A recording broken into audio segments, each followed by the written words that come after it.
మరుసటి రోజు పిల్లి ఇలా ఆలోచిస్తుంది. ఈ రోజు నాకు అనిపిస్తోంది షేర్ ఖాన్ ఏదైతే వేటాడితే దాన్ని తినాలి అని. అలా అంటూ బప్పాయికి అది ఇలాగా ఆజ్ఞనిచ్చింది. ఆ రోజు షేర్ ఖాన్ గేదెను వేటాడాడు మరియు దాన్ని తన గుహలో పెట్టుకున్నాడు. అప్పుడు సడన్ గా ఆ మాంసం కూడా మాయమైపోయింది. మీకు పిల్లి దగ్గరికి ప్రత్యక్షమైంది. షేర్ ఖాన్ యొక్క ఆహారం దొంగతనమైన విషయం అందరికీ తెలిసిపోతుంది.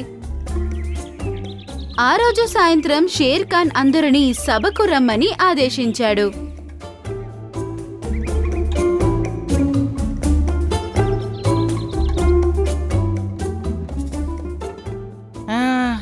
చాలా మజా వచ్చింది. ఈ షేర్ ఖాన్ చేసిన వేట చాలా పెద్దది. రాబోయే చాలా రోజుల వరకు ఇది నిల్వ ఉంటుంది.